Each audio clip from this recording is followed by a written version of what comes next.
حد یہ ہے کہ مولانا سید ابو اللہ صاحب مودودی کی جو کتاب ہے پردہ، اگر آپ دیکھیں اس میں نے تو بہت جوانی کے زمانے میں جب وہ پڑھی، اگر آپ دیکھیں تو اس میں بہت سی روایتیں انہوں نے نقل کی ہیں۔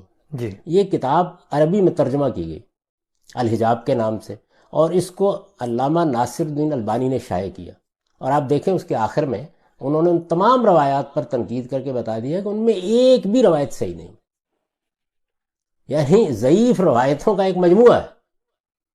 اس کی وجہ کیا ہے کہ ہمارے ہاں محدثانہ تنقید کا طریقہ روایتوں پر بالعموم ہندوستان کے علماء اختیار ہی نہیں کرتے تھے۔ سلامتی ہے ان آنکھوں پہ جو ہدایت پہ نظریں جمائے بیٹھی ہیں، ان کانوں پہ جو ذکر خیر کے منتظر رہتے ہیں، اور ان قدموں پہ جو ہدایت کی راہ پہ گامزن ہیں۔ ویسے تو آپ بہت حوصلے سے چیزوں کو سنتے ہیں، لیکن میری خواہش یہ ہے کہ جو لوگوں کے تاثرات ہیں، جذبات ہیں، وہ میں آپ تک پہنچاؤں، اور میں نے بہت کوشش کی کہ وہ میں کیسے پہنچاؤں ان چیزوں کو سامنے رکھتے ہوئے۔ تو مجھے مولانا مودودی کی کتاب پردہ میں سے ایک اقتباس ملا، تو مجھے لگا کہ وہ بالکل وہی تاثر بیان کرتے ہیں جو لوگ آپ کی پردے کی آراء کے بارے میں سمجھتے ہیں۔ میں 1 منٹ میں وہ پڑھ دیتا ہوں۔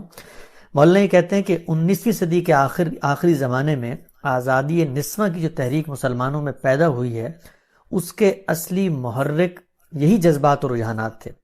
بعض لوگوں کے شعور خفی میں یہ جذبات چھپے ہوئے تھے، اور ان کو خود بھی معلوم نہ تھا کہ دراصل وہ کس تحریک کی طرف اپنی توجہات کو لے کے جا رہے ہیں۔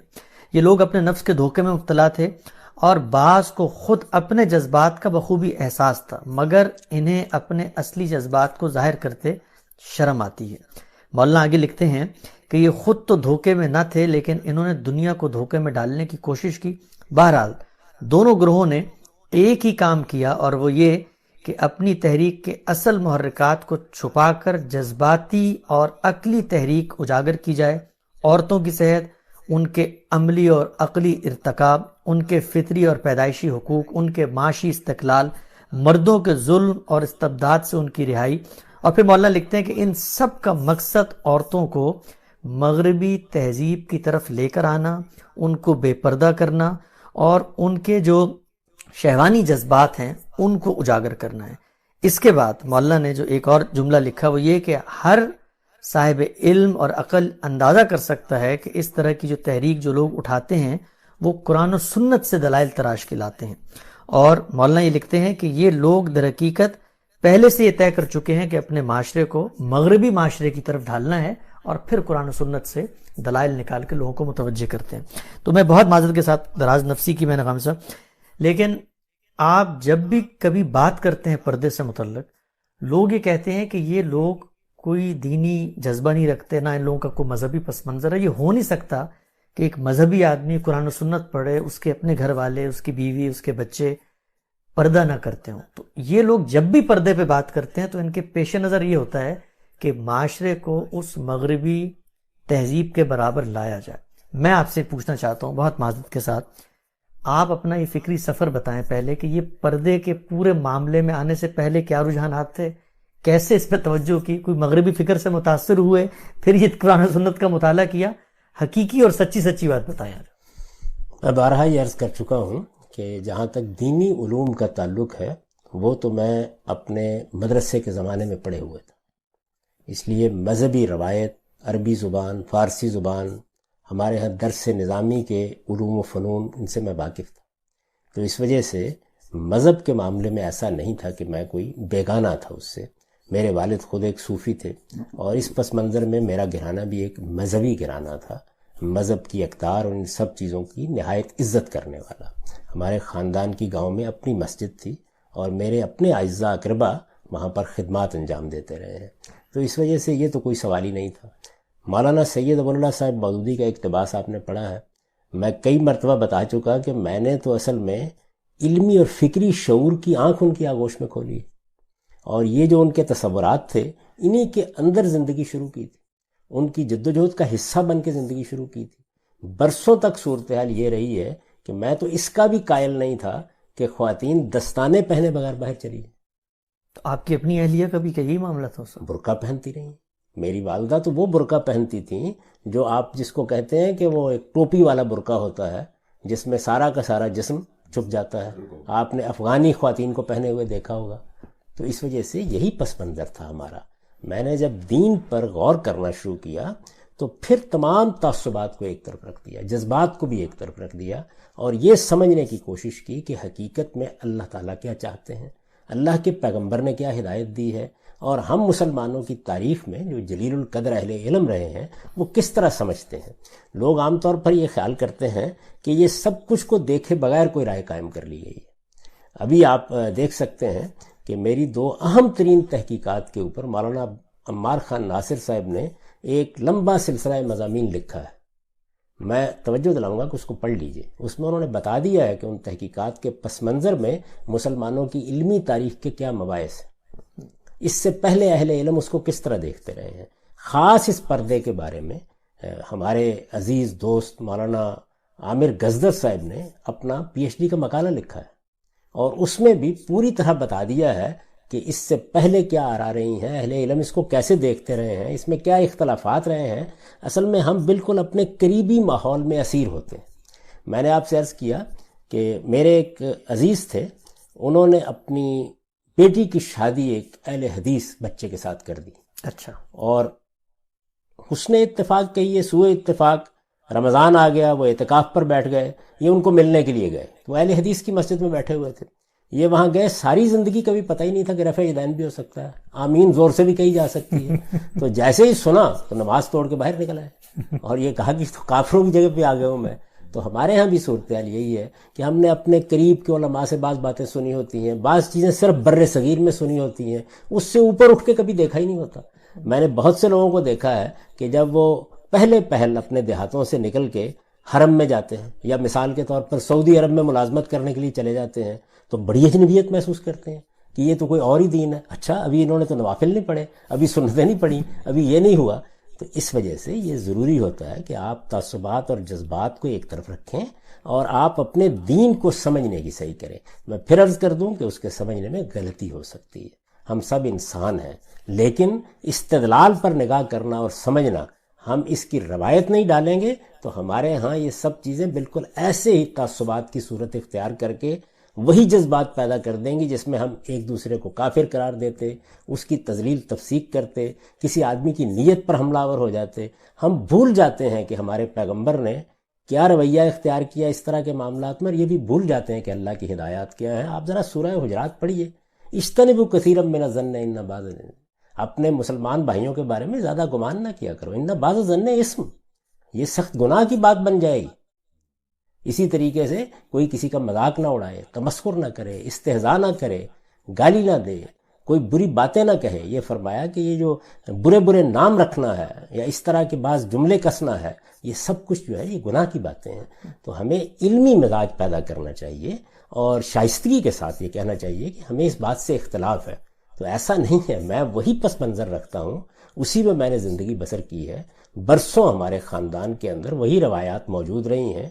اس کے بعد میں نے تحقیق کا جب کام کیا تو جس نتیجے پر میں پہنچا اس کو میں نے اپنی کتاب میزان میں تفصیل کے ساتھ بیان کر دیا ہے۔ اپنی تفسیر میں، سورہ نور کی تفسیر میں، سورہ احزاب کی تفسیر میں اپنا نقطہ نظر بتا دیا ہے، اور اب اس کے اوپر علمی کام کر رہے ہیں لوگ بہت سی یونیورسٹیوں میں۔ عنقریب وہ سب چیزیں سامنے آ جائیں گی، جیسے میں نے آپ سے عرض کیا ہے کہ مولانا عامر غزدر صاحب کا مقالہ تو عربی زبان میں ہے، اب شائع ہو جائے گا، دیکھ لیں گے لوگ، اس میں پوری تاریخ انہوں نے بیان کر دی ہے کہ یہ پس منظر ہے اس مسئلے کا، یہ اہل علم کی آراء رہی ہیں، اور میرا نقطہ نظر بھی اس میں بیان کر دی۔ ٹھیک، اچھا ہم سب یہ بات تو سمجھ میں آتی ہے کہ آپ نے اپنا استدلال علمی بنیادوں پر دیا، لیکن مولانا مودودی نے جس نقطے کی طرف توجہ دلائی ہے پردے کی اس بحث میں، یہ بھی تو آپ مانیں گے نا کہ مغربی تہذیب کا باہر کیف اثر ہوا ہے ہماری دینی علمی روایت پر بھی، ایسے علماء پیدا ہوئے جنہوں نے پھر اس تحریک کے ساتھ کوئی موافقت پیدا کرنے کے لیے لٹریچر بھی تصنیف کیا ہے، تو کیا آپ اس کو بالکل خلاف حقیقت بات سمجھتے ہیں جو مولانا نے کہی ہے؟ ایسے کیوں کہا جائے؟ دیکھیے مفتی محمد عبدہو ہیں، رشید رضا ہیں، سر سید احمد خان ہیں، اسی طرح مولانا سید ابواللہ صاحب مودودی ہیں، شبلی نعمانی ہیں، مولانا امین حسن اصلاحی ہیں، مولانا ابوالکلام آزاد ہیں، بڑے جلیل القدر اہل علم ہیں، اسی طرح شیخ غزالی ہیں مثال کے طور پر، اخوان کے لوگوں میں سے سید قطب ہیں۔ تو یہ جتنے لوگ بھی دور حاضر میں پیدا ہوئے ہیں نہایت نیک نیت ہیں، نہ ہمیں ان کے محرکات تلاش کرنے چاہیے، نہ یہ خیال کرنا چاہیے، کبھی خلوت میں بھی خیال نہیں کرنا چاہیے کہ یہ بدنیتی کی وجہ سے یا کسی سے مروب ہو کے یہ بات کریں گے۔ ایک صاحب علم بعض اوقات کسی مسئلے کی طرف متوجہ ہوتا ہے حالات کی تبدیلی سے، یعنی میں نے اس کی مثال دی تھی کہ اس سے پہلے تصویر کوئی مسئلہ ہی نہیں تھی، اس وجہ سے لوگوں نے جو بات سمجھی تو یہ خیال کرتے رہے. یعنی مولانا سید ابو اللہ صاحب مودودی نے، آپ تفہیم القرآن میں دیکھیے، یہ کہا تصویر حرام مطلق ہے، اور اس میں کوئی فرق نہیں کیا. یعنی وہ منہ قلم سے بنی ہوئی ہے، وہ کیمرے پر آ رہی ہے، وہ کسی بھی نوعیت کی تصویر ہے. لیکن آپ دیکھیں وقت کے ساتھ اب کون عالم بھی رہ گیا ہے کہ جو تصویر نہیں کھنچواتا. فیس بک پر دیکھ لیجئے، دوسری جگہوں پر دیکھ لیجئے. تو اس طرح کی بہت سی چیزیں ایسی ہیں کہ جو جس وقت شروع ہوتی ہیں تو ایسا ہی رد عمل ہوتا ہے. لیکن یہ تصویر کے بارے میں تبدیلی آئی کیسے؟ یعنی یہ بحثیں کیسے پیدا ہوئیں کہ یہ وہ منہ قلم والی تصویر نہیں ہے، چلیے یہ تو کیمرے کی تصویر ہے، یہ تو اپنی جگہ مستحکم نہیں ہوتی. اس طرح کی چیزیں آپ نے کیوں نکالی؟ کیا وجہ ہے؟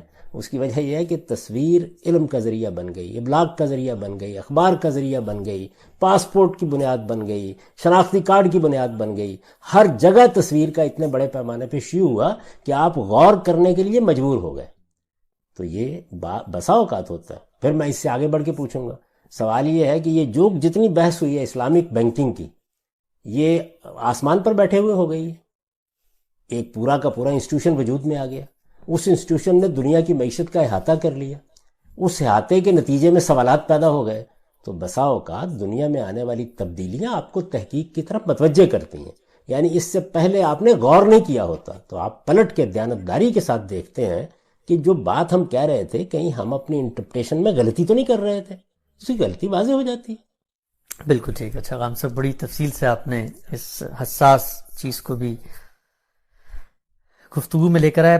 اب ہم ترتیب سے شروع کرتے ہیں جو ہمارا طریقہ ہے کہ بھئی قرآن مجید میں زیر بحث ہے، حدیث میں ہے. سب سے پہلا سوال، بہت بنیادی سوال، یہ جو اصطلاح ہے پردہ، یا عربی میں اس کو مثلا حجاب کا کہہ کے بیان کیا جاتا ہے، اس لفظ کا ماخذ کیا ہے آپ کے علم کی حد تک؟ یہ کہیں قرآن مجید میں زیر بحث ہے، کسی اور دینی روایت میں زیر بحث ہے؟ یہ لفظ کہاں سے آ گیا؟ یہ بھی بڑا دلچسپ آپ نے سوال کیا. یعنی یہ پردہ، حجاب، عربی میں حجاب کہتے ہیں نا اس کو، یہ جس طرح کہ ہمارے ہاں ایک فقہی چیز یا ایک شریعت کا حکم سمجھ کے بیان کیا جاتا ہے، دین کا پورا ذخیرہ اس سے بالکل خالی. اچھا. نہ یہ قرآن مجید میں اس لحاظ سے زیر بحث آیا ہے، نہ یہ کسی حدیث میں اس لحاظ سے زیر بحث آیا ہے. یعنی یہ بات کہ حجاب کا کوئی حکم ہے جس کو اللہ تعالیٰ نے، اللہ کے پیغمبروں نے ایسے بیان کیا ہے. قرآن مجید میں یہ لفظ کہاں استعمال ہوا ہے؟ وہ جو گھر کے دروازے پر پردہ ڈالتے ہیں اس کے لیے استعمال ہوا ہے، من ورائے حجاب. یعنی یہ جو حجاب کا تصور اب ہمارے ہاں ہے، یا پردے کی اصطلاح جو عام طور پر بولی جاتی ہے، یہ قرآن مجید کی اصطلاح نہیں ہے، یہ حدیث کی اصطلاح نہیں ہے. اس لیے میں نے یہاں بھی دیکھیے یہ توجہ دلائی اپنی کتاب میزان میں کہ صحیح تعبیر یہ نہیں ہوگی. یعنی پردے کے احکام، پردے کا حکم، یہ تو ہمارے ہاں ایک اجنبی چیز ہے ہی نہیں. ہمارے علم میں جو چیز بیان ہوئی ہے قرآن مجید میں وہ کیا ہے؟ وہ حقیقت میں یہ ہے کہ مرد و زن کے اختلاط کے موقع پر، یعنی جب عورتیں اور مرد اکٹھے ہوں تو کن آداب کا لحاظ رکھنا چاہیے، آپ جس کو ایٹیکیٹس کہتے ہیں. تو اسی وجہ سے میں نے جو عنوان قائم کیا ہے اپنی کتاب میزان میں، وہ مرد و زن کے اختلاط کا عنوان ہے. یہ بھی ایک آپ یوں سمجھیے کہ اصلاح کی ہے تصور میں، کہ ہم ایک چیز کو بیان کر رہے ہیں تو خواتین کو آپ وہ پیغام دے رہے ہیں جو ان کے لیے قرآن میں ہے ہی نہیں. یعنی ان کو، خواتین ہیں، مرد ہیں، تو ان کو پیغام یہ دیجئے کہ اگر وہ مہذب زندگی بسر کرنا چاہتی ہیں یا چاہتے ہیں تو اللہ تعالیٰ نے ملنے جلنے کے یہ آداب بتائے. تو جب آپ اس جگہ سے بات کرتے ہیں تو بات ان کی سمجھ میں آتی ہے. لیکن اگر آپ پردے کا لفظ بولتے ہیں تو اس کا لازمی نتیجہ یہ نکلتا ہے کہ عورتوں کو تو باہر نکلنا ہی چاہیے. ان کے لیے تو اصل دائرہ عمل ان کا گھر ہے، ان کو اسی میں بند رہنا چاہیے. کسی ضرورت کے وقت باہر نکلیں تو نکلیں، باہر بھی نکلیں تو پھر اصل میں تو ان کو اسی طرح کا برقع پہننا چاہیے جس طرح کا میں نے اپنی والدہ کے بارے میں آپ کو بتایا. تو یہ تصور اس سے پیدا ہوتا ہے. کیا یہ تصور دین میں ہے؟ آپ سارے ذخیرے کا مطالعہ کر کے آپ کو کہیں اس کا شائبہ بھی نہیں ملے گا. یعنی یہ لفظ کہیں زیر بحث ہی نہیں، زیر بحث ہی نہیں ہے. جو چیز زیر بحث ہے وہ آداب ہے، ایٹیکیٹس ہیں. یعنی یہ بتایا جا رہا ہے کہ دیکھو تم گھروں میں جاؤ تو اجازت کس طریقے سے لو، تم ملو تو کس طریقے سے اپنے نگاہوں پر پہرا بٹھاؤ. اس طرح کی چیزیں جو بیان کی گئی ہیں اس کے لیے صحیح ترین تعبیر اگر کوئی ہو سکتی ہے تو وہ وہی ہے جو میں برسوں سے اختیار کیے ہوئے مرد و زن کے اختلاط کے آداب، عورتوں اور مردوں کے ایک دوسرے کے ساتھ میل جول کے آداب. ٹھیک ٹھیک ہم سب. اچھا، اگلا سوال یہ ہے کہ ان میل جول کے جو آداب ہیں ان کا سورس کہاں ہے، ریفرنس کہاں ہے، ماخذ کیا ہے؟ یعنی ہم یہ دیکھتے ہیں کہ دین کے دو سورسز ہیں، آپ بار بار توجہ دلاتے ہیں، قرآن مجید اور سنت. اب مثلا ہم اللہ میاں کے پاس جانا چاہتے ہیں پوچھنے کے لیے کہ میل جول کے آداب کیا ہیں، تو ان میل جول یا اختلاط مرد و زن کے آداب کا سورس کیا ہے؟ قرآن مجید ہے، سنت ہے، کیا ہے؟ قرآن مجید ہے. یعنی یہ سب چیزیں قرآن مجید پہ زیر بحث آئیں. قرآن نے ان کو خود موضوع بنایا ہے.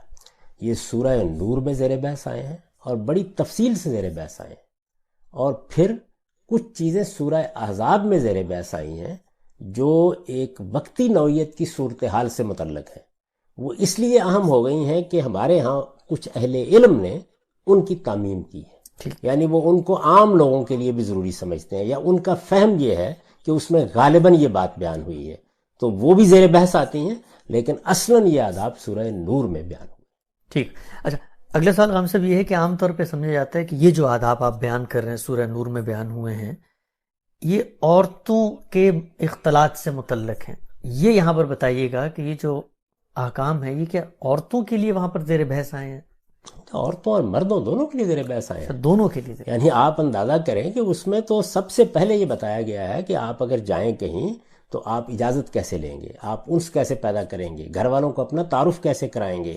اگر گھر والے آپ سے اس وقت نہیں ملنا چاہتے اور وہ یہ کہہ دیتے ہیں کہ آپ چلے جائیں واپس، یا آگے سے نہیں جواب دیتے، تو آپ دل میں تنگی محسوس کیے بغیر آ جائیں گے. تو استیزان کہتے ہیں اس کو. اسی طرح بتایا کہ گھروں کے اندر کن چیزوں کا لحاظ رکھیں گے، تو وہاں یہ سب چیزیں بہت تفصیل سے زیر بحث آئی ہیں. اور یہ بتایا کہ ایک پاکیزہ معاشرت کے لیے، پھر توجہ دلاؤں گا وہی تزکیہ، یعنی تمہارے دلوں کو بھی پاکیزہ رہنا چاہیے، تمہاری معاشرت کو بھی پاکیزہ رہنا چاہیے، تمہارے میل جول کو بھی پاکیزہ رہنا چاہیے. تو فرمایا ہے کہ یہ اصل میں ازکا واتھر لقلوب ہے، یعنی ہمارے دلوں کے لیے یہ چیز پاکیزگی کا باعث بنتی ہے. مردوں کو بھی کہا ہے، عورتوں کو بھی کہا ہے. ایک بات ہے جو صرف عورتوں کو خاص طور پر کہی ہے، باقی تو اللہ تعالیٰ نے وہاں یہ طریقہ اختیار کیا ہے کہ اے پیغمبر آپ مومن مردوں سے یہ کہہ دیں، اس کے بعد آتا ہے مومن عورتوں سے یہ کہہ دیں، مومن مردوں سے یہ کہہ دیں، مومن عورتوں سے یہ کہہ دیں. تو دونوں کو دہرا کے کہا ہے تاکہ کوئی ابہام ہی پیدا نہ ہو اس میں. تو اگر اس کو آپ نے بیان کرنا ہے تو یہ کوئی عورتوں کے لیے پردے کے احکام نہیں ہے، یہ مردوں اور عورتوں دونوں کے لیے احکام ہے. ٹھیک. کس چیز کے ہیں وہ ایک الگ بحث ہے، لیکن دونوں کے لیے. ٹھیک. اچھا خان صاحب آگے بڑھاتے ہیں اس بحث کو. اب آپ یہ بتائیے کہ یہ جو موضوع بحث ہے مرد و زن کے اختلاط کے معاملے میں، اس کو واضح کیجئے کہ اس میں آپ کا نقطہ نظر، جیسے آپ نے شروع میں بتایا اور لوگوں کو ایک اجنبی نقطہ نظر محسوس ہوتا ہے، وہ اس کی ابتدا کہاں سے ہوتی ہے؟ وہ کیا علمی اختلاف رائے ہے جو قرآن مجید کی ان دو صورتوں کو سمجھنے میں واقع ہوا؟ اور پھر میں چاہوں گا کہ ان دونوں صورتوں میں جو آپ کا نقطہ نظر ہے اس کو آپ براہ راست قرآن مجید کی وہ آیات کھول کے بتائیں کہ وہ ہے کیا. یہ سب سے پہلی چیز تو یہ ہے کہ جب میں نے عرض کر دیا کہ بنائے بحث تین ہی مقامات، یعنی سورہ احزاب میں 2 مقامات اور سورہ نور کا یہ مقام، بنائے بحث یہی ہے. تو ان کی جب آپ تفسیر کریں گے، ان کو سمجھیں گے، تو ایک طالب علم کی طرح، جیسے میں نے بارہا توجہ دلائی ہے کہ اگر آپ قرآن مجید کو جاننا چاہتے ہیں تو جو کچھ پہلے سے آپ جانتے ہیں، جو چیزیں آپ دوسروں سے سنتے ہیں، جو آپ کی معاشرت میں رائج ہیں، ان کو آپ ایک طرف رکھ دیجیے اور پھر ایک بالکل طالب علم کی حیثیت سے قرآن کے سامنے جا کے سرنڈر کر دیجیے. اس کی بات سنیے وہ کیا کہتا ہے. آپ کو جو کچھ قرآن مجید سمجھائے پھر آپ ایک نگاہ ڈال کے دیکھیے ایک سچے طالب علم کی حیثیت سے کہ یہ تو میں آج اس کو دیکھ رہا ہوں. سوال یہ ہے کہ مجھ سے پہلے بھی 12-13 صدیوں میں اہل علم اس کو دیکھتے رہے ہیں، تو آپ ان کے تعویلات، ان کی تشریحات، ان کی تفسیریں، ان پر ایک نگاہ ڈالتے ہیں. نگاہ ڈالنے کے بعد آپ دیکھتے ہیں کہ جو بات میں نے سمجھی تھی اور اگر دوسرے مجھ سے مختلف سمجھ رہے ہیں تو ان کا استدلال کبھی تو نہیں ہے. پھر اس کا تقابل کرنے میں ایک عمر گزرتی ہے، یہاں تک کہ پھر آپ اس نتیجے پر پہنچ جاتے ہیں کہ نہیں یہاں یہ بات صحیح ہے. تو جو بات میں سمجھا ہوں سورہ نور میں یا سورہ احزاب میں، یہ ایسا نہیں ہے کہ اس کے ہر جز میں منفرد ہوں. بعض چیزوں میں میری انفرادیت ہے، لیکن بہت بڑے پیمانے پر جب آپ اس کا مطالعہ کریں گے اور دیکھیں گے کہ مثلا احناف کیا کہہ رہے ہیں، مثلا اصولین کیا بات کر رہے ہیں، مثلا ہمارے اہل تفسیر کیا کر رہے ہیں، مختلف آیات کو کیسے دیکھا جا رہا ہے، تو آپ یہ دیکھیں گے کہ میری آراء کی بہت سی چیزیں ایسی ہیں جو آپ کو ان لوگوں کے ہاں بھی ملیں گی. بلکہ دور حاضر میں مثلا آپ سید رشید رضا کو پڑھیں گے، آپ مفتی محمد عبدہو کو پڑھیں گے، آپ حسن ترابی صاحب کو پڑھیں گے، تو آپ دیکھیں گے کہ وہ ایک مختلف اپروچ سے کم و بیش انہی نتائج تک پہنچ رہے ہیں۔ میں نے اسی لیے توجہ دلائی کہ مولانا عامر گزدر صاحب نے اس کا بڑا تفصیلی مطالعہ کیا ہے، یعنی میرا بھی نقطہ نظر اور اس سے پہلے جو نقطہ نظر ہے، تو جب یہ تصنیف لوگوں کے سامنے آئے گی تو ان کو اندازہ ہوگا کہ کیا پس منظر ہے اس ساری بحث کا۔ یہ اتنی سادہ بات نہیں ہے جیسے لوگ اس کو دیکھتے ہیں، اس میں بڑی دقیق بحثیں ہیں۔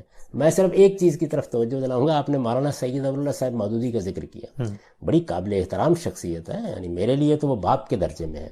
آپ یہ دیکھیے کہ جس طرح وہ ایک بالکل مختلف نقطہ نظر رکھتے ہیں اس معاملے میں، تو جب انہوں نے تفہیم القرآن میں ابو بکر جساس پر، جلیل القدر حنفی عالم ابتدائی زمانے کے، ان کی رائے نقل کی ہے تو اس پر تعجب کا اظہار کیا ہے کہ اچھا جساس یہ مانتے ہیں، کیوں؟ وجہ کیا ہے؟ اس لیے کہ آپ کے گرد و پیش کی معاشرت اور ہے۔ آپ جانتے ہیں کہ ہماری دلی کی اشرافیہ، ہمارے ہاں کی جو تہذیبی روایت ہے، اس میں یہ پردہ وہاں بھی نہیں رہا تھا جہاں پر اس کو بعض علماء بیان کر دیتے ہیں، یہ اس سے بہت آگے جا چکا ہوا تھا۔ یعنی اس میں ایسی ایسی چیزیں شامل ہو گئی تھیں کہ جو آپ کو کتابوں میں کہیں ملیں گی نہیں، علماء کے یہاں زیر بحث ہی نہیں ہوں گی۔ مثال کے طور پر یہ کہ عورتیں پالکی میں نکلیں، آپ اندازہ کریں کہ اس میں یہ تک ملحوظ رکھا جاتا تھا کہ آپ نے ایک ڈیوڑی کے اندر جا کے وہ پالکی رکھ دینی ہے، اس میں بھی کوئی اینٹ پتھر رکھ دیا جاتا تھا کہ وزن تک کا اندازہ نہ ہو، خاتون آ کے بیٹھ جائے گی، کہار اس کو اٹھائیں گے اور پالکی میں لے جا کے کسی دوسرے کی جوڑی میں پہنچا دیں گے۔ اسی طرح سے اگر اس بیچاری نے کپڑے دھونے ہیں تو ان کے لیے بھی یہ ہے کہ کہیں ایسی کسی الگنی پر نہ ڈال دے جس کو لوگ دیکھ رہے ہیں۔ اس نے بال بنائے ہیں اور بال کنگھی میں آ گئے ہیں، وہ بھی کہیں دفن ہونے چاہیے تاکہ اس پر کسی کی نگاہ نہ پڑ جائے۔ تو یہ جتنی چیزیں میں نے خود اپنی معاشرت میں یہ دیکھی، اپنے ہاں دیکھی، اپنی خواتین کو یہ بات کرتے ہوئے دیکھا ہے۔ کیوں؟ وجہ کیا ہے؟ اس کی وجہ یہ ہے کہ جس وقت آپ کسی چیز کو اس طرح معاشرت، تہذیب، ثقافت کا حصہ بنا دیتے ہیں تو اس میں انتہا پسندیاں پیدا ہونی شروع ہو جاتی ہیں۔ تو یہ پس منظر ہے، یعنی یہ اشرافیہ کا ایک خاص رہن سہن ہے۔ ورنہ مجھے یہ بتائیں، میں ایک دیہاتی آدمی ہوں، یعنی یہ جو کچھ ہے پردہ، یہ ہماری مائیں ایسے ہی کرتی تھی، اسی طریقے سے ہمارے اپنے تہذیبی پس منظر میں یہ سمجھا جاتا تھا، اسی کو دین کا تقاضا۔ میں کسی وقت حیران ہوتا تھا، میں بالکل یعنی ان دیہات میں رہا ہوں جو بالکل باہر کے دیہات ہیں، ان میں پیدا ہوا پلا بڑا، تو میں حیران ہوتا تھا کہ یہ پردہ جو میری والدہ کر رہی ہیں، یہ تو اس پورے گاؤں کی کسی عورت نے بھی نہیں کیا ہوا۔ وہ جو کھیتوں میں کام کرتی ہیں، وہ کھیتوں میں کام کر رہی ہیں، باہر جا رہی ہیں، پانی لا رہی ہیں، ہمارے گھر میں آ رہی ہیں، یعنی اس طریقے سے گویا دو الگ الگ صنفیں وجود میں آ گئی ہوئی تھی۔ اچھا، وہاں کسی کو تردد بھی نہیں ہوتا تھا۔ آپ یہ دیکھیے کہ وہی مغلانی، وہی کام کرنے والی، جس کو آپ اپنے ہاں پنجاب وغیرہ ماسیاں کہتے ہیں، وہ دلی کے گھروں میں آ رہی ہیں۔ آپ ڈی پی نذیر احمد کے ناول پڑھیے، وہاں کسی کے ماتھے پر شکن نہیں آتی، پردہ کدھر گیا، لیکن جو اپنی خواتین ہیں ان کے لیے بالکل دوسرے۔ تو یہ چیزیں جب اس طرح تہذیبی روایت کا حصہ بن جاتی ہیں تو لوگ ان میں بڑے حساس ہو جاتے ہیں۔ اس حساسیت کو ایک طرف رکھ دینا چاہیے، یہ حالات سے پیدا ہوتی ہے۔ میں اس کو الٹ کے کہوں گا، جس طرح موجودہ زمانے میں تہذیب، فیشن، مغربی معاشرت نے ہمیں بہت سی چیزیں جن کے بارے میں حساس ہونا چاہیے ان میں بحث کر دی ہے۔ یعنی زمانہ کیسے اثر انداز ہوتا ہے، آپ دونوں انتہاؤں کو دیکھیں نا۔ یعنی اس طرف وہ انتہا ہے کہ پالکی کے بغیر باہر قدم نہیں رکھنا، آپ کے کنگھی میں ٹوٹے ہوئے بال پر بھی کسی کی نظر نہیں پڑنی چاہیے، ذرا حال ہے کہ ان میں مجھے بتائیے کیا چیز باعث کشش ہوتی ہے۔ تو ایک طرف یہ انتہا، اور دوسری طرف وہ انتہا پیدا ہو جاتی ہے کہ جس میں آپ کہتے ہیں کپڑے ہی اتار دیں، کوئی فرق نہیں پڑتا اس سے۔ یعنی آپ نے اگر 2 دھجیاں بھی اب لپیٹی ہوئی ہیں تو بہت کافی ہے، آپ نے بکنی پہنی ہوئی تو بہت کافی ہے۔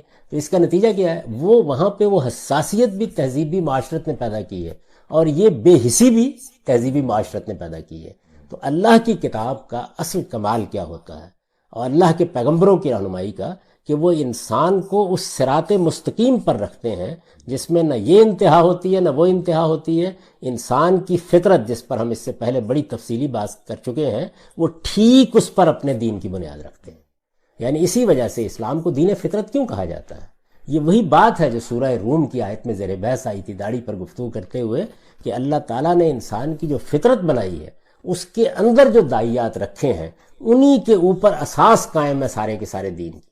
تو اس کا مطلب کیا ہے کہ اس میں ادنا درجے میں بھی آپ کوئی انتہا پسندی نہیں دیکھتے، ایک جادہ اعتدال، غالباً یہی وہ چیز ہے جس کو سامنے رکھ کے اللہ تعالیٰ اپنے دین اپنی ہدایت کو صراط مستقیم کہتے ہیں. اور ایک موقع کے اوپر کیا کمال کی بات کہتے ہیں لوگوں کو توجہ دلانے کے لیے. یعنی یہ جو دائیں اور بائیں انتہائیں آپ کو نظر آتی ہیں تو وہ یہ کہتے ہیں کہ یہ کیوں پیدا ہوتی ہیں؟ اس لیے کہ لوگ بغیر ہدم ولا کتاب منیر غور کرتے ہیں. یعنی اگر وہ اس روشن کتاب کی رہنمائی اپنے سامنے رکھیں اور اپنے ذہنی تعصبات کو الگ کر لیں، میں نے فلاں مولوی صاحب سے یہ سنا ہوا ہے، ہمارے ہاں تو یہ کہا جاتا ہے، فلاں جگہ تو یہ مانا جاتا ہے، ان چیزوں کو تھوڑی دیر کے لیے الگ رکھ دیں اور الگ رکھ کے مطالعہ کریں. میں یہ عرض کرتا ہوں کہ جس طرح میں نے اس سارے کے سارے موضوع کو دیکھا ہے اور جس طرح اپنی کتاب میزان میں بیان کیا ہے یا اپنی تفسیر میں بیان کیا ہے، آپ اس کو ایک طرف رکھ دیں اور صرف یہ طے کر لیں کہ آپ رسالت مآب صلی اللہ علیہ وسلم کے زمانے سے جو مسلمانوں کا علم پیدا ہوا ہے، خواہ وہ محدثین ہیں خواہ وہ آپ کے فقہا ہیں، آپ پڑھیں گے ان کو کہ وہ کس طرح دیکھ رہے ہیں ان آیات کو، تفسیروں کو دیکھیں گے تو آپ حیران رہ جائیں گے کہ یہ جس چیز کو آپ کہتے ہیں کہ یہ تو بڑی مانی ہوئی ہے، اس میں تو ہر آدمی اسی کا قائل ہے، آپ اتنے اختلافات دیکھیں گے جس کی کوئی حد نہیں. تو اس وجہ سے یہ معاملہ اتنا سادہ نہیں ہے جس طرح کے لوگ اس کو سمجھ لیتے ہیں کہ بس یہی ہوگا. اچھا، اسی طرح بہت سے قصے، بہت سی روایتیں لوگوں کی زبانوں پر ہیں. حد یہ ہے کہ مولانا سید ابواللہ صاحب مودودی کی جو کتاب ہے پردہ، اگر آپ دیکھیں اس میں نے تو بہت جوانی کے زمانے میں جب وہ پڑھی، اگر آپ دیکھیں تو اس میں بہت سی روایتیں انہوں نے نقل کی ہیں. جی. یہ کتاب عربی میں ترجمہ کی گئی الحجاب کے نام سے، اور اس کو علامہ ناصر الدین البانی نے شائع کیا. اور آپ دیکھیں اس کے آخر میں انہوں نے ان تمام روایات پر تنقید کر کے بتا دیا کہ ان میں ایک بھی روایت صحیح نہیں، یعنی ضعیف روایتوں کا ایک مجموعہ ہے. اس کی وجہ کیا ہے کہ ہمارے ہم محدثانہ تنقید کا طریقہ روایتوں پر بالعموم ہندوستان کے علماء اختیار ہی نہیں کرتے تھے.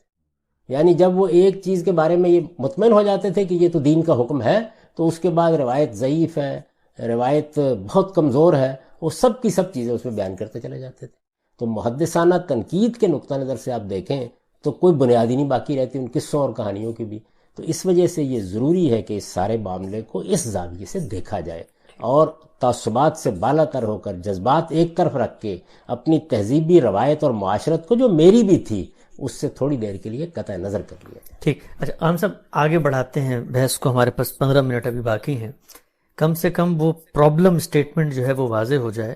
ہم جانتے ہیں کہ علماء کا اس وقت جو رائج معاصر نقطہ نظر ہے دینی مذہبی حلقوں کا، اور جس کو وہ بنیاد بناتے ہیں آپ پہ اعتراض کی، وہ یہ ہے کہ قرآن مجید کی سورہ احزاب میں اللہ تعالیٰ نے یہ بتا دیا ہے کہ خواتین جب گھروں سے نکلیں گی تو انہوں نے اپنے جو دوپٹے ہیں، اپنے جو سر کی اوڑھنی ہیں، ان کو اپنے چہروں پہ گرا دینا ہے. اس سے اخذ کرتے ہیں پردے کے احکام. تو یہ بتائیے کہ آپ کی بنائے استدلال کیا ہے، یہ جو ایٹیکیٹس آپ نے سیکھے ہیں، اور اس حکم کو جو سورہ احزاب میں ہے اس کو آپ کیسے دیکھتے ہیں؟ یہ بڑا اچھا سوال آپ نے کیا. میں اس سے ذرا مزید پیچھے جاؤں گا. سورہ احزاب کو سب سے پہلے سمجھنا چاہیے کہ اس سورہ کا موضوع کیا ہے. یعنی یہ پوری کی پوری جو سورہ ہے، آپ اس کو دیکھیں میری تفسیر البیان میں، تو اس میں جب تفسیر میں تعارف لکھتا ہوں صورتوں کا، تو میں یہ بتاتا ہوں کہ پوری سورہ کی فضا کیا ہے. یعنی پوری سورہ کی فضا یہ ہے کہ رسالت مآب صلی اللہ علیہ وسلم اور مسلمانوں کے گھرانے، ان کو باقاعدہ ہدف بنا لیا گیا ہے کہ اب ان کی اخلاقی ساکھ سوسائٹی میں مجروح کرنی. ٹھیک. یعنی رسول اللہ صلی اللہ علیہ وسلم نے جو دین ہمیں دیا ہے، اور ہمیں شکر گزار ہونا چاہیے اس ہستی کا جس کے ذریعے یہ دین ملا، جب وہ دین کو بیان کر رہے تھے، جب وہ یہ جدوجہد کر رہے تھے، جب وہ لوگوں کو اس کو پہنچا رہے تھے، تو ایسا نہیں تھا کہ میری آپ کی طرح کسی میز پر بیٹھے ہوئے اطمینان کے ساتھ پہنچا رہے تھے. ایک بڑی کشمکش برپا ہو گئی تھی، اور یہ کشمکش ایک انداز سے مکے میں برپا ہوئی. آپ جانتے ہیں کہ اس میں کیسے کیسے ستم توڑے گئے، کس طرح کے اقدامات کیے گئے، خاص طور پر کمزور مسلمانوں کے خلاف کیسے لوگوں نے ان کو ستم رانیوں کا نشانہ بنایا. جب رسالت مآب صلی اللہ علیہ وسلم مدینہ میں تشریف لائے ہیں تو وہاں اہل کتاب تھے، وہاں بہت سے لوگ وہ تھے جن کو بعد میں قرآن مجید نے منافقین سے تعبیر کیا. یہ جتنے لوگ ہیں ان کی طرف سے طرح طرح کی سازشیں ہوئی ہیں، اور سب کی قرآن مجید نے تصویریں بیان کیا. یعنی وہ کوئی قصے کہانیوں کی بات نہیں. حضور کو اذیت دینے کے لیے آپ دیکھیں ایک مسجد بنا ڈالی گئی جس کو قرآن نے مسجد زرار کہہ کے یہ کہا کہ اس کو ڈھا دیں. اس مسجد کو، چھوٹی سی ایک بستی ہے چند ہزار کی آبادی کی، جس میں وہ لوگ موجود ہیں کہ بظاہر وہ مسلمان بنے ہوئے ہیں، سیدہ عائشہ کے اوپر جو تہمت کا واقعہ بیان ہوا ہے، یعنی آپ کبھی دیکھیں کہ کوئی سلیم الطبع آدمی اس واقعے میں تہمت نکال سکتا ہے، نکال لی گئی۔ تو ایک ایسی فضا تھی کہ جس میں پہلے حملہ کرنے کی کوشش کی گئی، باہر سے حملہ آور بلائے گئے، رسالت مآب صلی اللہ علیہ وسلم کی اپنی ذات پر حملہ آور ہوئے، آپ کو گھروں میں بلا کر آپ کے اوپر پتھر گرانے کی کوشش کی گئی، اس طرح کی بے شمار چیزیں ہوئیں۔ آخری یہ دور ہے جو 4-5 ہجری کے بعد آیا ہے، جس میں ہدف بنایا گیا کہ اب اخلاقی ساکھ ختم کر دینی، اور اخلاقی ساکھ ختم کر دینے کے لیے آپ کے گھرانے، آپ کی بیٹیوں، آپ کی بیویوں اور جلیل القدر صحابہ کی جو بیویاں تھیں ان کو ہدف بنا لیا گیا۔ اب جب یہ ہدف بنا لیا گیا طرح طرح کے اسکینڈل بنانے کے لیے، یعنی پیش نظر کیا تھا؟ ظاہر دیہاتی معاشرت ہے، کوئی قصہ کوئی کہانی جو ہے، آپ بھی وہ واقعات پڑھیں جس میں سیدہ پر تہمت لگائی گئی ہے کہ گھر میں کیا صورتحال ہو گئی، حضور کتنے آزردہ ہو گئے، یہاں تک کہ وہ اپنے گھر سے سیدہ عائشہ ام المومنین سیدہ عائشہ وہ والدین کے گھر چلی۔ آزردگی کا یہ معاملہ ہو گیا کہ گویا میاں بیوی کے درمیان مفارقت تک نوبت آ گئی۔ یہ صورتحال آپ دیکھیں، اس موقع پر حضور نے کتنے رنجیدہ ہو کر بعض گفتگویں کی ہیں، بعض سوالات کیے ہیں، مسجد میں کیسا ہنگامہ برپا کر دیا گیا، یعنی ایک موقع پر جب آپ نے اس سے متعلق اپنے تاثرات کا اظہار کیا، آپس میں صحابہ کرام کے تبصروں کی نوعیت کیا بنا دی گئی، کیسے کیسے لوگ اس میں ملوث ہو گئے، ان کا ذکر کیا قرآن مجید نے۔ تو یہ صورتحال اور پس منظر تھا کہ جس میں یہ فضا بن گئی کہ رسول اللہ صلی اللہ علیہ وسلم کا گھر، آپ کی خواتین، ظاہر ہے ایک عام دیہاتی معاشرت ہے جس میں سب لوگ رہ رہے ہیں، یہ گویا اسکینڈل کا ہدف۔ اب اگر یہ کوئی اسکینڈل بن جاتا، خدا نخواستہ جھوٹا یا جس طرح کا بھی تھا، یہ بن جاتا اور اس کی شہرت ہو جاتی، تو اس کا مطلب کیا تھا کہ اللہ کا پیغمبر جو ہدایت کا منبع ہے، جس کی طرف ہم سب نے قیامت تک دیکھنا ہے، جس کی دی ہوئی ہدایتی کے اوپر پوری انسانیت کو کھڑا ہونا ہے، اس کی شخصیت مجروح کر دی گئی۔ یہ اتنا بڑا معاملہ ہے جو اصل میں سورہ احزاب کا پس منظر ہے، یعنی سورہ احزاب جو ہے وہ اس مسئلے کو دیکھ رہی ہے کہ اب اس میں کیا کرنا ہے۔ پہلے تو یہ بنیادی بات سمجھنی چاہیے۔ اگر آپ قرآن میں تدبر، ہمارے یہاں ایک عام رواج یہ ہے کہ آپ نے قرآن کھولا، اچھا یہ پردے کی آیت ہے، اچھا یہاں یہ حکم دیا گیا ہے، وہ نکالی اور نہیں دیکھا کہ سورہ کیا ہے، پس منظر کیا ہے، بات کہاں سے چلی آ رہی ہے، اور بس بات بیان کرنا شروع کر دی۔ تو آپ پہلے تو یہ دیکھیں، اور اگر اس کا ذوق ہو کہ آپ اس سورہ کے اندر اتر کر جان سکیں، تو اس کے لیے تدبر قرآن میرے جلیل القدر استاذ امام امین حسن اصلاحی کی ذرا اس کا مطالعہ کریں، آپ کو اندازہ ہوگا کہ کیا صورتحال بنا دی گئی ہے حضور کے لیے۔ اب اس میں میں ان آیات پر آنے سے پہلے کہ جس میں مسلمان عورتیں بھی شامل ہیں، آپ کو توجہ دلاؤں گا کہ خود حضور کے گرانے کے معاملے میں کیا ہو گیا۔ پہلا کام کیا ہوا؟ اب اللہ تعالیٰ دیکھیے، اس کائنات کا خالق اس صورتحال سے نمٹ رہے ہیں۔ ویسے تو کوئی مشکل کام نہیں، عذاب نازل ہو جاتا، لیکن وہ پیش نظر نہیں ہے، تو اس صورتحال سے نمٹنا ہے۔ اس سے نمٹنے کے لیے آپ سے یہ کہا گیا کہ آپ اپنی بیویوں سے کہیں کہ وہ انتخاب کر لیں ایک بار پھر، اگر وہ آزادانہ زندگی بسر کرنا چاہتی ہیں تو کریں، اس لیے کہ مہمات اسی طرح کی عورتوں کے ذریعے سے چلائی جا رہی تھی، یعنی اس طرح کے پیغامات ہوتے تھے، کہیں موقع مل گیا بات کرنے کا کہ آپ تو شہزادی ہیں، آپ کی تو بڑی حیثیت ہے، یہ آپ کو کن حالات میں رکھا ہوا ہے انہوں نے، آپ اگر یہاں نہ ہوتی تو معلوم نہیں کون کون تھے کہ جو آپ کے ساتھ شادی کرنے کے لیے تیار ہوتے۔ اس طرح کی فضا بنائی جا رہی ہے۔ تو اس میں یہ کہا گیا کہ آپ اپنی ازواج کو، ازواج مطہرات کو، یہ تخیر اس کو کہا جاتا ہے، چوائس دے دیں کہ وہ اگر آپ کو چھوڑ کے جانا چاہتی ہیں تو چلیے، کوئی ان کے اوپر مسئلہ نہیں ہوگا، یعنی ہم آپ کے لیے دوسرے بندوبست کر دیں گے۔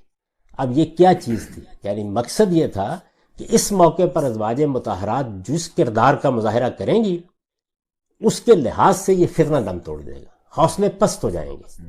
جیسے سیدنا ابراہیم کو ایک امتحان سے گزارا گیا، تو ازواج مطہرات کو بھی اس امتحان سے گزارا گیا، اور اس امتحان سے یہ آسان معاملہ نہیں تھا، یعنی ترغیبات کی ایک دنیا باہر موجود ہے۔ رسالت مآب صلی اللہ علیہ وسلم میں، جیسے کہ پھر قرآن مجید کی اس آیت کے تحت روایات سے معلوم ہوتا ہے کہ جا کے اپنی ازواج سے بات کی، تو انہوں نے کہا کہ نہیں، ہمیں تو ایک لمحے کے لیے نہیں سوچنا، ہم بہت سوچ سمجھ کے آپ کے ساتھ ہیں اور آپ ہی کے ساتھ رہیں گے۔ تو انہوں نے انتخاب کر لیا۔ جب انتخاب کر لیا، یعنی پہلے چوائس دیا گیا، آپ عام عورتوں کی زندگی بسر کرنا چاہتی ہیں تو آپ چلی جائیں، اگر آپ چلی جاتی ہیں تو ہم آپ کو اطمینان کے ساتھ خوش اسلوبی سے رخصت کر دیں گے، یعنی رسالت میں آپ صلی اللہ علیہ وسلم کے نکاح میں آپ نہیں رہیں گی، یہ آپ کو اختیار دیا جا رہا ہے۔ پہلے یہ بات کہی گئی، جس وقت انہوں نے یہ انتخاب کر لیا تو پھر انہیں کہا گیا کہ اب ہم آپ کو بعض خصوصی احکام دے رہے ہیں تاکہ یہ جو اسکینڈل بنانے والے لوگ ہیں ان کا خاتمہ کیا جا سکے۔ وہ خصوصی احکام دینے سے پہلے یہ بتایا کہ لستن کاحد من النساء، تم عام عورتوں کی طرح نہیں ہو، تمہاری حیثیت بڑی غیر معمولی ہو گئی ہے، تم پیغمبر کے ساتھ ہو تو اب پیغمبر کو تمہارے ذریعے سے اور تمہیں پیغمبر کے حوالے سے دیکھا جاتا ہے، تو اس لیے اپنی اس ذمہ داری کو پہچانو۔ اور دیکھیے اللہ تعالیٰ کا انصاف، یعنی جو چیزیں عام لوگوں سے مطلوب نہیں ہیں پہلے انہیں عام لوگوں کی زندگی بسر کرنے کا حق دے دیا گیا۔ اگر وہ اس وقت کوئی انتخاب کر لیتی تو عام زندگی بسر کرتی، لیکن انہوں نے جب پیغمبر ہی کا انتخاب کیا، جو عزت جو شرف ان کو حاصل تھا انہوں نے اسی کو اپنی سعادت سمجھا، اور سب نے بغیر کسی توقف کے یہ کہہ دیا کہ نہیں اس کا کوئی سوال ہی نہیں۔ جب یہ بات ہو گئی تو اللہ تعالیٰ نے کہا کہ اب ہمیں کچھ خصوصی احکام دینے ہیں، اور یہ خصوصی احکام دیتے وقت یہ ذہن میں رکھو کہ اگر کوئی غلطی ہوئی تو جس طرح دوہرا عذاب ہے تمہارے لیے، اسی طرح سے چونکہ تم یہ زائد ذمہ داریاں اور پابندیاں قبول کر رہی ہو تو تمہاری ہر نیکی کا دوہرا اجر بھی، یعنی اس کی بنیاد ہی بالکل یہاں سے رکھی ہے۔ یہ رکھنے کے بعد رسالت مآب صلی اللہ علیہ وسلم کی ازواج مطہرات سے یہ کہا گیا کہ آپ اب حجاب میں ہوں۔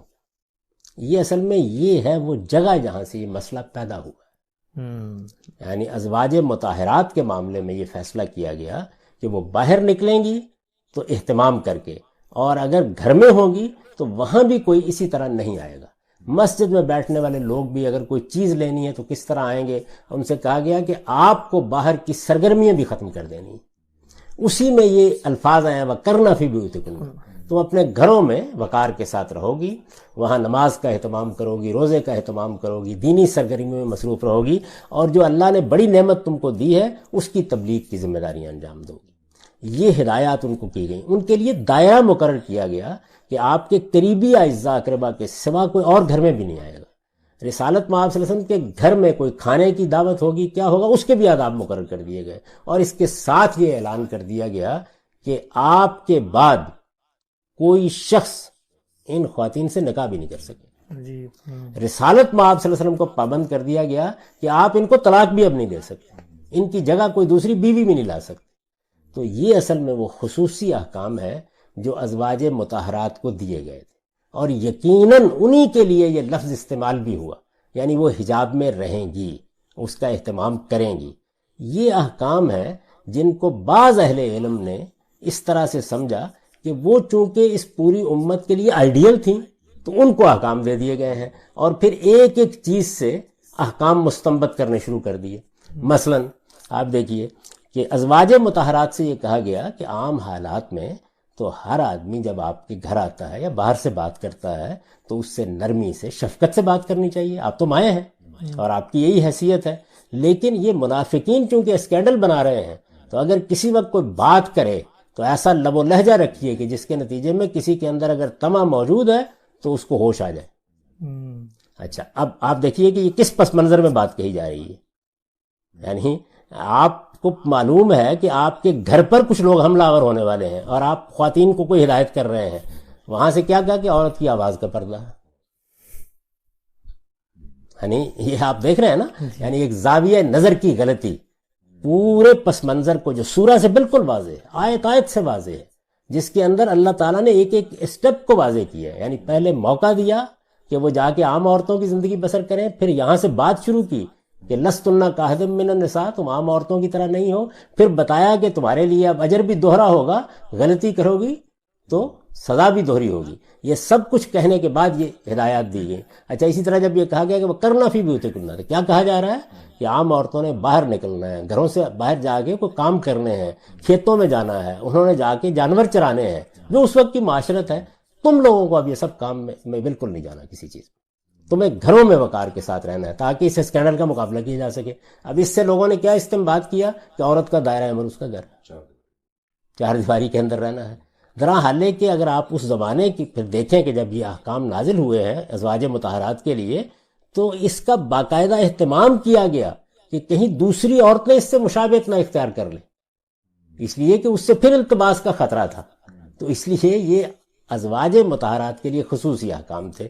ہمارے جلیل القدر اہل علم اور محققین کی ایک بہت بڑی جماعت ہے جو ان کو ایسے ہی دیکھتی رہی ہے اور بالکل درست دیکھتی رہی ہے، یہاں تک کہ آپ شاہ عبد القادر، آپ کے پہلے قرآن مجید کے ہندوستان میں اردو کے مترجم ہیں، ان کا 2 لفظوں کا حاشیہ دیکھ لیجئے، انہوں نے بھی یہ بات اسی طریقے سے بیان کی ہے۔ لیکن پھر ان کے بعد ہمارے ہاں کے اسی مذہبی پس منظر میں، یعنی جب علمی طریقہ نہیں رہا چیزوں کا، تو یہ جتنی چیزیں ہیں مولانا سید ابو اللہ صاحب مودودی جب ان کو بیان کرتے ہیں تو وہ وہی کام کرتے ہیں۔ یہ دیکھیے، یہ آواز کا پردہ ہو گیا، یہ آپ نے گھروں میں دائرہ عمل طے کر دیا گیا، یہ تمام چیزیں ہو گئیں، جبکہ اس پس منظر میں رسالت مآب صلی اللہ علیہ وسلم کی ازواج مطہرات کے لیے یہ خصوصی احکام دیے گئے۔ ان کا عام عورتوں سے کوئی تعلق نہیں ہے، اور یہ جس پس منظر میں دیے گئے وہ میں نے آپ کو سورہ سے واضح طریقے سے بتا دیا ہے۔